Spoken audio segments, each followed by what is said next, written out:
Un pied de chaussure abandonné sur le lieu du drame. Certainement pas l'une des victimes de l'incident mortel survenu ici au stade d'Olembe durant la rencontre Cameroun-Comores lundi soir. Nous sommes à l'entrée sud du stade, tout est sens dessus-dessous.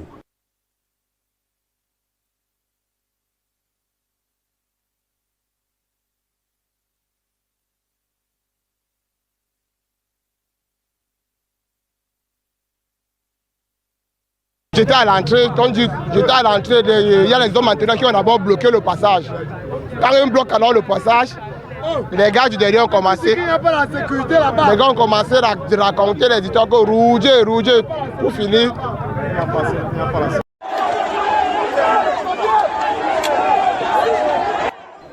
Débandade. Plus d'une centaine de supporters investissent le site. D'autres escaladent pour accéder au stade. Les forces de l'ordre sont débordées. Il y a péril sur la sécurité des supporters. Les conséquences sont irréparables. La bousculade laisse sur le carreau, selon le gouvernement, 8 morts, dont 2 femmes et un enfant. 38 blessés graves sont secourus et transportés à l'hôpital de district de Djungolo, d'autres à l'hôpital central de la capitale. C'est inadmissible que vous organisez la CAN comme ça. Si par exemple à l'entrée du stade, quelqu'un tombe là, on pourrait quand même, il fallait former d'abord les jeunes, il y a quand même les jeunes qui chôment là. Pour les premiers soins, au stade il n'y en a pas. Tout à l'heure il y a eu près de 50 personnes au sol, j'ai vu près de 50 personnes au sol.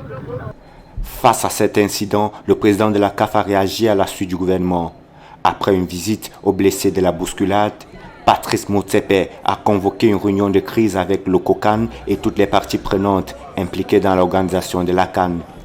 Et c'est au cours d'une conférence de presse que le président de la CAF a communiqué les mesures prises par l'instance fêtière. Ainsi, l'on apprend que tous les matchs programmés au stade Olembe sont suspendus jusqu'à nouvel ordre. Le prochain match se jouera au stade Omnisport Amadou Ahidjo. Le dirigeant a demandé des comptes au comité local d'organisation COCAN afin de comprendre comment ce drame a pu avoir lieu et s'assurer qu'il ne se reproduira plus.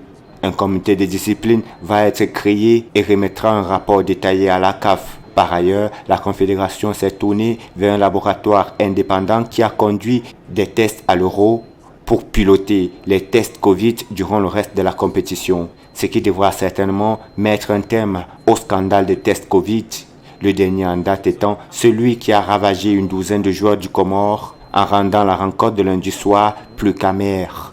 Conditions d'hébergement, incendie, tests douteux, bousculade mortelle, sommes-nous sortis de l'auberge?